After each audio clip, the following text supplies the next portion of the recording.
ముఖ్యంగా ఇటీవల పరిణామాలు చాలా ఆశ్చర్యాన్ని ఆవేదనని కూడా కలిగిస్తున్నాయి.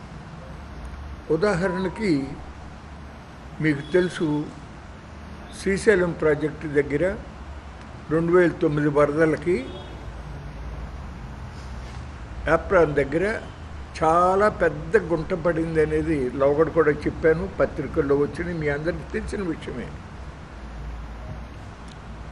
దాదాపు ఒక 4-5 నెలల క్రితమే సెంట్రల్ గవర్నమెంట్ నుంచి సెంట్రల్ వాటర్ కమిషను వాళ్ళు ఇది చాలా ప్రమాద పరిస్థితుల్లో ఉంది, వర్షాకాలం వచ్చే లోపల దాన్ని పూడ్చండి అని చెప్పి హెచ్చరించడం కూడా జరిగింది.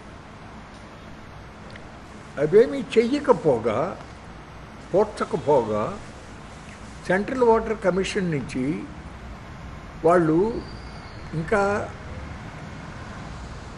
ఇదివరకు జరిగిన డ్యామేజీ ఇంకా విస్తరించిందా, డ్యామ్ అడుగు కూడా ఇది విస్తరించుతూ ఉందా, పరిస్థితి ఏంటి అనేటటువంటిది అధ్యయనం చేయటానికి కేవలం 50 లక్షల రూపాయలు కేంద్ర ప్రభుత్వానికి చెల్లించమని చెప్పి ఆంధ్రప్రదేశ్ ప్రభుత్వానికి రాస్తే ఇంతవరకు రెస్పాన్స్ లేదు, ఫైనాన్స్ డిపార్ట్మెంట్ నుంచి ఆమోదం లేదు.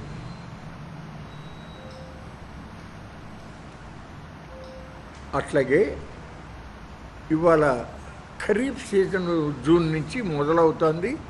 ఆల్రెడీ మనం మే 19వ తారీఖున ఉన్నాం. ఈ పాటికే ఆ ఖరీఫ్కి సన్నద్ధం చెయ్యాలి, రైతులకి విత్తనాలు సరఫరా చేయాలి, అట్లాగే కాలువలు బాగు చేసి ఉంచాలి, అట్లాగే డ్రైనేజీ వ్యవస్థను బాగు చేసుకుని ఉంచుకోవాలి. ఎందుకంటే అదను పొదును అన్నారు, సరైన టైంలో విత్తనాలు వేసుకున్నప్పుడే సరైన ఫలితాలు కూడా వస్తాయి.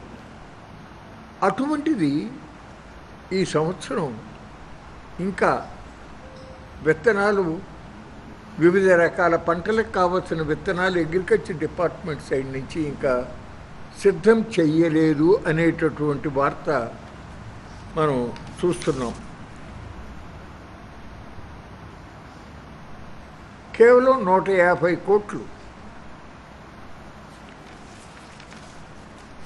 మరి అట్లాగే డ్రైనేజీ వ్యవస్థలో కూడా కాలువల పనులు అవి చేయటానికి ఎక్కడన్నా దెబ్బలేస్తే అవి తొలగించి, కట్టలు బలహీనంగా ఉంటే వాటిని కాస్త బలపరచడం. అట్లాగే మన జిల్లాలో మనం చూస్తున్నాం, నాగాయలంక, కోడూరు, అవనిగడ్డ, బందర్ దగ్గరలో ఈ డ్రైన్లకి అవుట్ ఫాల్స్ షట్టర్స్ అంటారు. అంటే సముద్రంలో పోటు వచ్చినప్పుడు ఆ నీళ్ళేమో లోపలికి రాకుండా డ్రైనేజీల్లో వచ్చే వాటర్ సముద్రంలోకి వెళ్ళిపోవటానికి ఉండేటటువంటి అవుట్ ఫాల్ షట్టర్స్ ఇవి పాడైపోయినాయి, ఊడిపోయినాయి. దాని మూలన ఉప్పు నీరు కొన్ని వేల ఎకరాల్లోకి వస్తుంది అని మండల బొద్దా ప్రసాద్ గారి దగ్గర నుంచి అనేక మంది ప్రజాప్రతినిధులు వీళ్ళందరూ కూడా గొడవ పెడతా ఉన్నారు. పట్టించుకున్న నాదులు లేడు, వాటికి అవి బాగు చేసిన పరిస్థితి జరగల. అవతల వాటర్ యూజర్ అసోసియేషన్స్కి ఎలక్షన్లు జరిగినాయి, డిస్ట్రిబ్యూటరీ కమిటీలు ఏర్పాటు చేశారు, వాళ్ళకి నిధులు అందజేసి బాబు శుభ్రంగా కాలువతో బాగు చేయించండి, అయ్యా కాస్త మెయింటైన్ చేయించండి, డ్రైనేజీలలో ఆ తూడు, గుర్రపు డెక్క అవి తొలగించేటట్టుగా దానికి కాస్త వర్షాలు పడకముందే వేసవి కాలంలో మందు సరఫరా చేసుంటే కొడితే చచ్చేది. ఇప్పుడు ఇచ్చిన పెద్ద ఉపయోగం ఉండదు వాళ్ళ.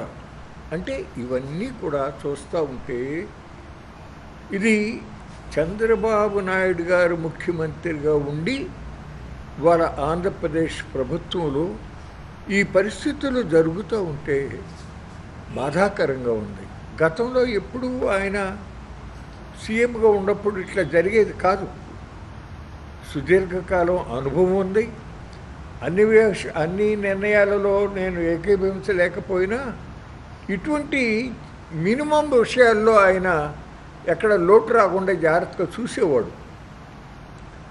మాకేమనుమానం వస్తుందంటే నాకే కాకుండా ఇంకా చాలామందికి చంద్రబాబు నాయుడు గారు సీఎం అయినా అసలు బటన్ వేరే స్థాయిలో ఉందేమో,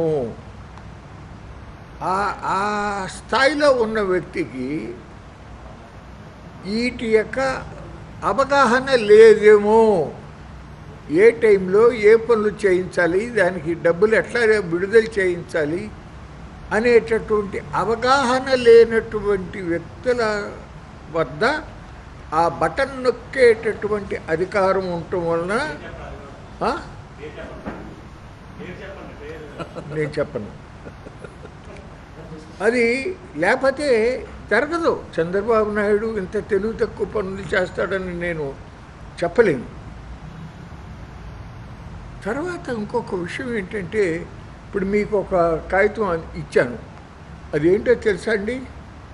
మన ఆంధ్రప్రదేశ్కి పోలవరం జీవనాడి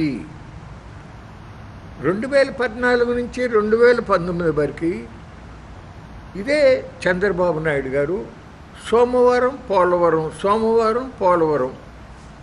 అమరావతి పోలవరం ఎంత ప్రాధాన్యత ఇచ్చాడో అనేది నేను వేరే చెప్పవసరంలా. ఆ పోలవరం ప్రాజెక్టు దగ్గరికి కొన్ని వేలాది మంది రైతుల్ని తపతపాలుగా బస్సుల్లో తీసుకెళ్ళి అక్కడ జరుగుతూ ఉన్న పనులై చూపించడం, వాళ్ళకి టిఫిన్లు భోజనాలు అన్నీ చక్కగా ఏర్పాట్లు చేసి ఆ పోలవరం ప్రాజెక్టు కంప్లీషన్ యొక్క ప్రాధాన్యత గురించి, అవసరం గురించి మ్యాక్సిమంగా చెప్తూ ఉండేవాడు. అటువంటి మల్టీపర్పస్ పోలవరం ఇరిగేషన్ ప్రాజెక్ట్ని ఇవాళ నరేంద్ర మోడీ గారి ప్రభుత్వం ఒక బ్యారేజీగా, ఒక లిఫ్ట్ ఇరిగేషన్ స్కీమ్గా మార్చివేసింది.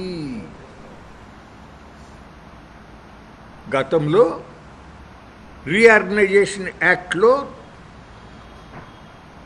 హామీ ఇచ్చినటువంటిది 150 అడుగులు 45.7 మీటర్ల ఎత్తుకి పోలవరం ప్రాజెక్ట్ నిర్మాణం జరగాలి. అది అంతకుముందు ఆ పోలవరం ప్రాజెక్టు మీద దాదాపు 4,000 కోట్ల రూపాయలు రాష్ట్ర ప్రభుత్వం, అది రాజశేఖర రెడ్డి గారు ఉన్నప్పటి నుంచి అప్పుడు కొంత ఖర్చు పెడితే 4,000 కోట్లు ఖర్చు పెట్టారు. ఇప్పుడు మన్మోహన్ సింగ్ గారి గవర్నమెంట్లో విభజన చేసినప్పుడు ఈ చట్టం తీసుకొచ్చేటప్పుడు పోలవరం ప్రాజెక్టుని జాతీయ ప్రాజెక్టుగా గుర్తించారు. ఎందుకునో తెలుసా అండి? జాతీయ ప్రాజెక్టులో 10% రాష్ట్ర ప్రభుత్వాలు పెట్టుకోవాలి, 90% సెంట్రల్ గవర్నమెంట్ పెట్టుకుంటుంది.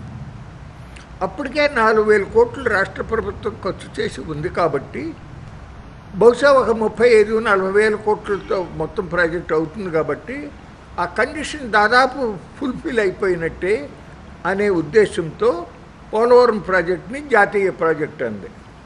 అంతేకాదు సుమా, అప్పటికి మన్మోహన్ సింగ్ గారి క్యాబినెట్లో ఏం తీర్మానం చేశారంటే, ఇప్పటికి ఇంత ఎస్టిమేట్ ఇంత ఖర్చు అవుతుందని ఎస్టిమేట్ చేశారు. కానీ ఇది చాలా పెద్ద బహుళార్థ ప్రాజెక్ట్ కాబట్టి ఆలస్యం జరుగుతుంది, టైం ఓవర్ రన్. అట్లాగే సిమెంటు, స్టీలు వీటి యొక్క ధరలు కూడా పెరుగుతాయి, కాస్ట్ ఓవర్ రన్, వీటికి అవకాశం ఉంటుంది. అయినప్పటికీ ఆంధ్రప్రదేశ్ రాష్ట్రం ఉన్నటువంటి ప్రత్యేక ఆర్థిక ఇబ్బందుల దృష్ట్యా పెరిగినటువంటి దానిని కూడా కేంద్ర ప్రభుత్వమే భరించి పూర్తి చేస్తుంది అని చాలా స్పష్టంగా హామీ ఇవ్వటం జరిగింది భద్రరావు గారు. అటువంటిది మోడీ గవర్నమెంట్లో మేము ఇరిగేషన్ కాంపోనెంట్కి మాత్రమే ఇస్తాము అని అరుణ్ జైట్లీ ఆ రోజు అర్ధరాత్రి ప్రకటన చేశాడు.